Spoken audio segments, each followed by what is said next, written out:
que des hommes dans vos grosses têtes dans la nuit des temps du 29 août 1990 autour de Philippe Bouvard, Jean Dutour, Patrick Sébastien, Jean-Yann et Olivier de Kersauzon. Question de Monsieur Tabar. Qu'est-ce qu'un métropolitain quand il ne s'agit pas du train souterrain? Un évêque. Pas tout à fait, mais presque. Bah ouais. Oui, mais je veux dire, c'est pas un évêque. C'est un évêque orthodoxe. Alors, c'est non pas un évêque orthodoxe, cardinal. Mais non, pas cardinal. Non, bah alors c'est un paveur, un plombier, un peintre en bâtiment orthodoxe, un éboueur orthodoxe, un tailleur orthodoxe. Non, c'est sur le titre que je vous chicane un petit peu. C'est un archipop. Alors, un Mandrite. Non, pas un archi. Un anarchiste. Un archi-parmentier.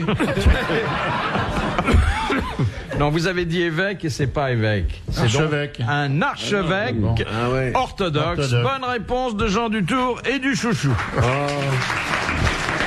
Allez, dur.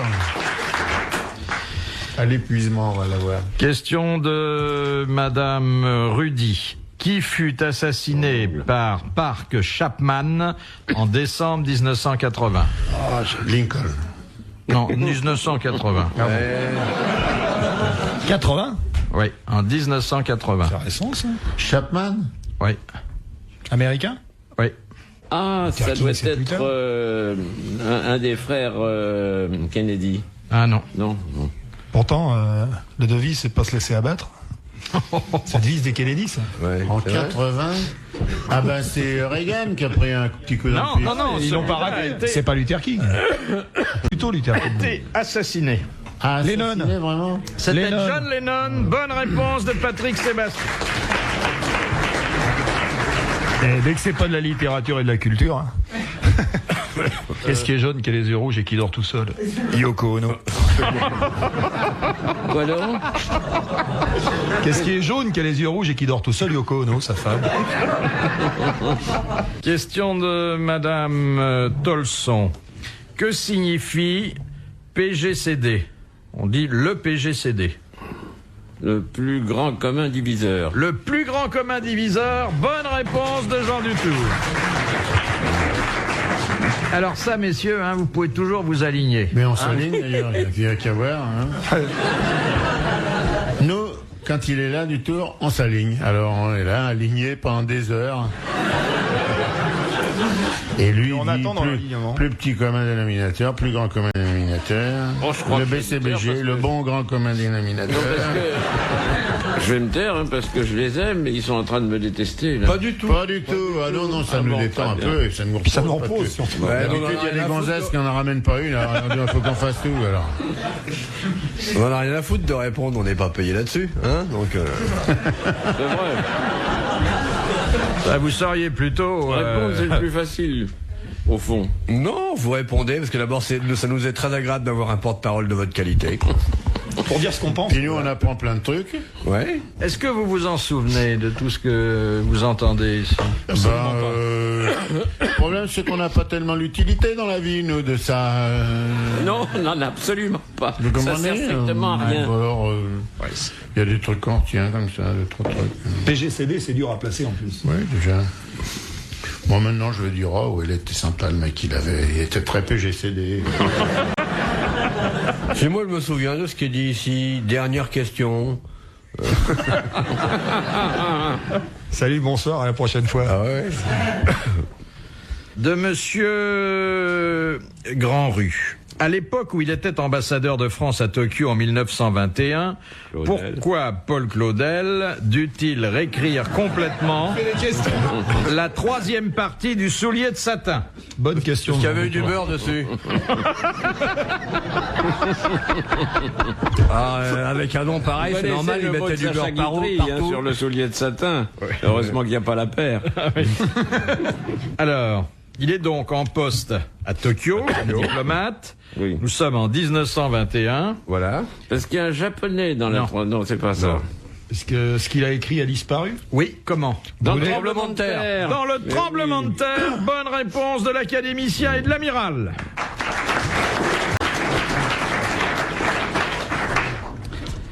J'ai vu Claudel une fois, un déjeuner Figaro organisé par Brisson. Il était là, il avait 86 ou 87 ans. Moi, j'étais très jeune. Et tout le monde lui demandait de parler de sa vie et de ses expériences. Et quelqu'un lui a dit, Maître, racontez-nous le tremblement de terre de Tokyo. Alors Claudel a dit, je vais vous expliquer, avec cette voix rappeuse qu'il avait, je vais vous expliquer le genre d'impression que ça donne, un tremblement de terre. Imaginez une vieille dame de 70 ans, il en avait 85, une vieille dame de 70 ans qui, tout d'un coup, monte sur la table et vous monte son cul en dansant le cakewalk. Eh ben, c'est la même chose, un tremblement de terre. La terre, qui est une vieille personne très respectable, monte sur la table et vous montre son cul. C'était un bonhomme il était assez pétillant, rigolo. Ça se sent pas dans son théâtre, mais... Ça dépend. Ah si, c'est bien. vous aimez bien?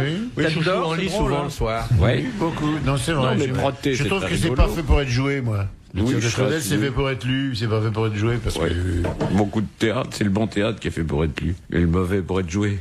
Je vous rappelle que M. Dutour n'est pas auteur dramatique. Non, mais il a été critique pendant longtemps. Oh, s'il aurait voulu, il aurait pu, hein. Parce que... Si j'ai été auteur dramatique, j'ai écrit une pièce une fois, on l'a jouée, et puis le jour de Noël, où tous les théâtres sont pleins, il y avait un spectateur dans ma salle. Il y avait donc ce soir de Noël-là un homme de goût oui, dans il y avait Paris. un homme de goût. Ah, Mais c'est ça les contes de Noël, hein. Oui, c'est un conte de Le Noël, miracle de ça. Noël. Hein. Ah merde, il y a un mec. C'était en effet le miracle. Il y a une très belle histoire de théâtre sur le mec c'est le type qui avait fait tout le déplacement pour voir une pièce de théâtre comme ça, qui se retrouvait seul dans la salle. Et les acteurs disaient, mais on peut pas jouer, vous êtes seul. Et le mec disait, écoutez, j'ai fait 500 km pour venir vous voir, je vous adore, jouez pour moi. Alors il se concerte et tout, puis finalement il joue pour lui. Et à la fin de la pièce, le mec dans la salle, il fait... Ouh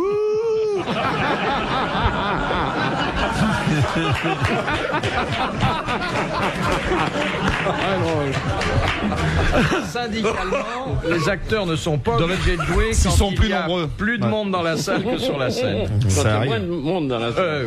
Moins de monde dans la salle que sur la scène. C'est terrible quand il y a une ou deux. Moi, j'ai vu une pièce Moi, j'ai de fait des théâtre trucs avec une ou il y a deux pas personnes, tellement comme ça. longtemps. Il y avait 3 personnes dans la salle Affreux. quand je suis arrivé et l'ouvreuse me dit, vous voulez où l'orchestre ou le balcon?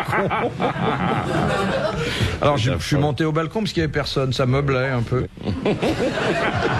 Les grosses têtes dans la nuit des temps sur RTL de 4h à 4h30. Kazuki, il est bien, lui. Ah, Crasu, il s'accroche, hein.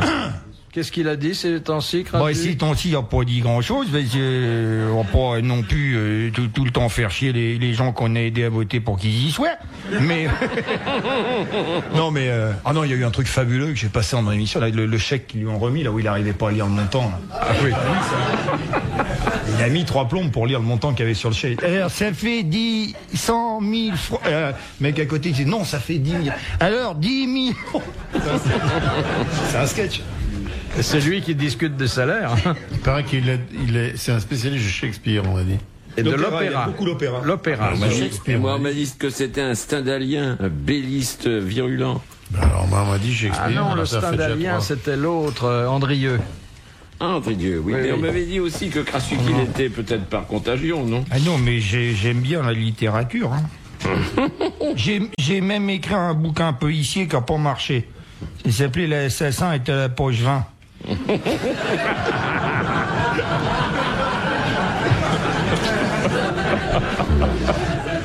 De Monsieur Tabar, quelle est la profession qui exige de ceux qui l'exercent d'être munis de couches-culottes pour exercer leur métier? Les chieurs.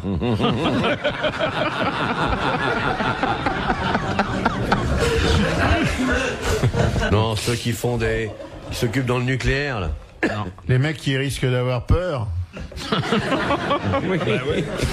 Les lâcheurs de diaphragme. Dans leur métier ou dans leur vie? Dans leur métier.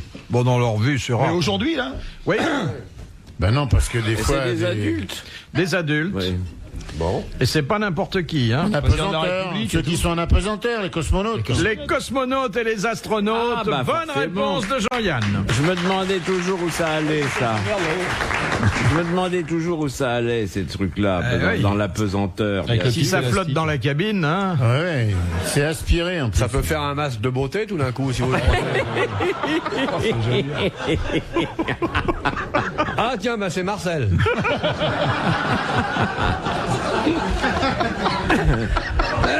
Et pour faire pipi, ça doit poser des problèmes aussi. Mais non, ils ont des machins qui aspirent tout et tout. Ils ont un aspirateur à urine. C'est quand ils avaient emmené la bonne femme qu'ils étaient ennuyés, parce qu'il avait tout été prévu pour les gens munis des tuyaux, pas elle. Elle était mal, hein. Elle sentait quand ils ont descendu. Hein. Déjà pisser, c'est pas très facile, parce que les mecs avec un bon tuyau, mais en apesanteur, pour une gonzesse pisser, putain, elle se retrouve nappée. Hein. Non, mais dans les histoires comme ça avec des aspirateurs, c'est plutôt plus dur de s'arrêter que de... Que les mecs disent, bon, j'ai fini maintenant, arrêtez s'il vous plaît. Non, c'est terminé s'il vous plaît. Allô Houston? Non, ça n'a... Est-ce que vous voulez couper s'il vous plaît? Parce que vraiment, il y en a marre maintenant. Arrêt automatique, 12 litres. Question de Monsieur Beaumatin. Pourquoi disait-on au Moyen-Âge que les cerfs étaient mains mortables? Parce que c'était le Moyen-Âge. Aujourd'hui, on dirait plus ça. Maintenant, plus personne dit ça, mais à l'époque, ils disaient Parce n'importe quoi. qu'on n'avait pas le droit de les tuer lorsqu'ils étaient sur les terres du Seigneur. Non. Parce qu'ils faisaient partie des biens de main morte. Oui, mais c'est dans un sens un peu différent. C'est au moment des héritages. Oui, C'était comme des biens meubles. oui. Donc, eux ne pouvaient pas... Décider où ils allaient, c'était partager comme le reste des choses. Mais au moment, justement, de l'héritage, qu'est-ce qu'ils ne pouvaient pas faire? Qui les Pour sert? prendre leur liberté. Oui, non, mais ça, bien sûr. Les cerfs, ils pouvaient pas. Décider de vous... Ah, les cerfs qui faisaient la culture et Ils tout. travaillaient la glèbe, Ah, je croyais que c'était les boucs, moi, le machin Mais ils prononcent mal. mais ils prononcent très mal. Je croyais que c'était les cuisseaux, les mecs, les machins chasse à cour. Quand il s'agit des cerfs, on dit les cerfs. J'ai dit Non, les cerfs. non, Il a dit les... Non, non, il a dit les serpes. Il a dit les cerfs, comme l'animal, alors on n'y était pas du Moi, je tout. croyais que c'était les corneaux. Bah aussi, évidemment, les massacres et tout. cerfs, ils faisaient partie de... Ah, écoutez, je sais bien que c'est vous qui êtes intelligent. Le cerf était attaché à la glèbe et de ce C'est fait, pas une il question était... d'intelligence. Il suivait le destin de... C'est ma fin ici qui fait pas semblant comme ça, le cerf. C'est cerf. c'est bon. Il travaille avec un crayon dans la bouche, on C'est à peu près ça, oui. Le cerf étant attaché à la glèbe suivait le destin de la glèbe, c'est Oui, évident. mais qu'est-ce qu'ils ne pouvaient pas faire? Bah, il pouvait pas se marier, il pouvait pas faire toutes sortes de choses, il pouvait pas s'en aller, il pouvait pas être vendu à d'autres gens, Oui, tant mais- que l'héritage n'était pas Ouais. Il pouvait pas dévolu quitter à la quelqu'un. maison, il pouvait pas s'en aller. Il était attaché à... Si vous sa laissez barrer parcelle. pour faire fortune Le dans la cerf ville, est par attaché exemple, à la acheter glèbe. 3 ou 4 bottes de Attaché nuit à la et- glèbe, donc main mortable. Bonne réponse collégiale. Enfin, de Jean Dutour. Pas du tout. Moi, Oui, oui. je suis parti derrière le cerf et la biche. De Monsieur Longuet. En terminant sa traversée historique, Lindbergh avoue dans ses mémoires qu'il hésita beaucoup à atterrir au Bourget. Pourquoi? Parce qu'il y avait des gens, Il y avait trop trop de de gens gens. sur la Beaucoup de piste. monde. Non. Non? Parce qu'il avait pas Parce vu. qu'ils parlaient pas français. Parce que... Il l'avait pas vu. Non, il avait vu. Parce qu'il pensait que c'était en Angleterre. Non. Oh, à cause des bas. Alors, c'est plein de gens et de photographes, non? C'est pas ça?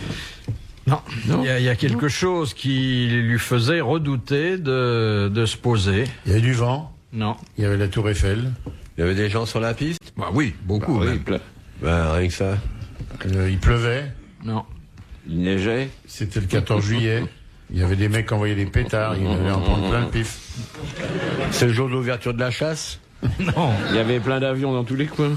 Il savait pas où il était. Il savait qu'il était en France, au-dessus de la France. Et puis, Il a dit c'est pas le Bourget. il Je suis avait ailleurs. peur. Non, il savait que c'était le Bourget, mais il s'est dit, subitement, une pensée lui a traversé l'esprit en Pourvu disant, que- Ouais, Ils c'est sont c'est pas rare que Paris. traverse le cul les pensées. Hein. Non mais perdez pas de temps. Hein. et il s'est dit que, il pourrait avoir des ennuis. Il avait pas de Il avait passeport. oublié son passeport. Il avait oublié son passeport. Bonne réponse du chouchou et de l'académicien. Bien, bravo mon chouchou. Les grosses têtes dans la nuit des temps. RTL et les grosses têtes dans la nuit des temps vous souhaitent une bonne fin de nuit. Nous sommes le 29 août 1990 en compagnie de Philippe Bouvard, Jean Dutour, Patrick Sébastien, Olivier de Kersauzon et Jean-Yann. Question de Madame Corroyer de Dieppe. Qu'est-ce que le français vernaculaire? C'est celui qu'on parle dans les patelins d'Afrique pour suppléer aux dialectes variés. Enfin, alors, d'une façon générale, qu'est-ce qu'une langue vernaculaire? Ben, c'est une langue générale qui permet de se comprendre entre gens qui parlent divers patois. Donc, c'est la langue la plus Répandue. La plus courante. Oui. Bonne réponse de Jean Dutour. Merci au Ça aussi, on va avoir du mal à le placer Ouais. ce soir. Quoique la langue répandue. C'est déjà plus facile. Vernaculaire, C'est déjà plus facile parce que s'il y a deux mecs qui se comprennent pas, tu dis, bah, essayez de trouver une langue vernaculaire entre vous, s'il vous plaît. ouais, remarque. Vernaculaire toi-même et prends.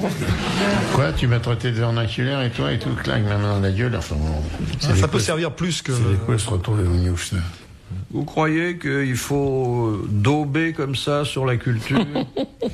Mais on dope pas, et il vous a donné la réponse tout de suite, vous avez fait le boudeur en plus, c'est pas beau ça? Qu'est-ce que c'est qu'une lampe vernaculaire? Il a dit, bah, une lampe vernaculaire, c'est une lampe. Une lampe. Ah bon? Ah, j'ai compris, une lampe. Parce que déjà que je sais pas ce que c'est halogène, alors vernaculaire, ça m'arrangeait. Question de Madame Raymonde. Son mari Lagronde. Vous préférez Thérèse? Ah oui, mieux Thérèse, c'est plus Thérèse, elle amusant, rigole bien, elle. Oui. De moins en moins souvent, paraît-il. Question donc de Madame Raymonde. Quel est le seul pays asiatique à prédominance catholique? 13e. Je suis même pas sûr que ce soit juste. Il ne doit pas y avoir prédominance catholique dans le 13e. La Malaisie. Bismuré. Java, Sumatra, Bornéo, Kalimantan. L'Indonésie. On se rapproche. Singapour. C'est Non. l'Indonésie. Non, C'est lent. Hong Kong. non. Birmanie. Non, un pays dont on a beaucoup parlé. Le Vietnam. La Chine. Le Cambodge. Non. Les Philippines. Les Ouais, Philippines. mais l'Indonésie, pareil aussi. Les Philippines, bonne réponse de l'amiral. De Madame Harvet de Troyes, par qui fut assassiné Gaston Calmette, le directeur du Figaro, le Par 16 Madame, mars 1914? Par une bonne femme, Madame Une Catrou. gonzesse. Caillot. Madame Caillot, ouais. bonne réponse de Jean Dutour. Madame Catrou. Je crois qu'elle n'était pas née, Madame Catrou. Non, mais pareil, elle a une tête d'assassin, là, on met dans le lot. Celui qui a eu des trous, c'était le Oui, c'est directeur. pour Calmette. Question de Madame Lemoyle. Qu'est-ce Mort. qu'une attrition? Et c'est religieux, ça, l'attrition. Non, c'est Rapport pas la avec le- contrition. Ah, c'est une Pas comme la voiture. contrition. L'attrition avant. Contrition avant. Bon. Quand on va le savoir, ça va changer notre vie, ça? Pas fondamentalement, mais pourtant, Ça vous peut nous avez toucher, eu nous dans votre vie privée Les attritions. des attritions qui, j'espère, vous ont laissé un bon souvenir. Ah ouais, c'est quand j'ai trouvé. C'est les galons. Ah ouais. C'est quand Je ne l'aurais pas dit dans ces termes, mais l'idée générale est là. Ouais, c'est quand, quand Ah ouais, c'est dans le... le C'est simulacre sexuel. de la reproduction, quoi. Oui, mais je veux dire, qu'est-ce que c'est que attrition? Quand on a du plaisir. L'orgasme. Non. Quand c'est elle qui paye la chambre.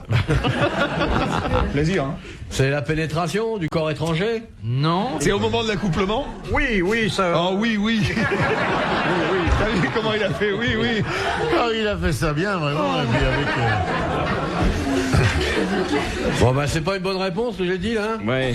Non, en fait, bon, j'ai dit que ça pouvait intervenir dans la vie sexuelle parce que je sais que vous ne pensez qu'à ça. On pense pas Mais- qu'à ça, mais on a eu des vies sexuelles, nous. On n'a pas passé notre vie à se tirer sur l'élastique devant les pages de lui. Mais en fait, dans l'industrie, il y a de nombreux exemples d'attrition. Ah, c'est un phénomène. Ah bah, physique. c'est quand on mélange deux composants chimiques Non, pour en faire un troisième. Deux composants cliniques. c'est quand ça grandit. non, Quand ça rapetisse. Quand ça change de forme. Quand ça fuit. non. Quand ça coule. La Fréguine. Quand les petites boules tournent. C'est le piston qui... Non. Enfin, dans le piston, il y a de l'attrition, oui. C'est le frottement. C'est le va-et-vient. C'est le frottement de deux corps. Oh. Alors, il y a usure dans l'industrie, un peu voyons. moins d'usure dans... Bah, dans c'est la le contraire, parce que dans l'industrie, il y a usure, ça rapetisse, et chez nous, plus tu frottes, plus ça grossit. Bonne réponse de Patrick Sébastien. Bravo. Dernière Tu le citation sens. Ah ouais, j'adore cette odeur. de Madame Rondeau, qui a dit: il y a deux sortes de femmes, celles qui sont jeunes et jolies et celles qui me trouvent bien. Guitry. C'était Guitry. Bonne réponse de Patrick Sébastien. Bravo, merci, à la prochaine. Les grosses têtes dans la nuit des temps. Sur RTL, de 4h à 4h30.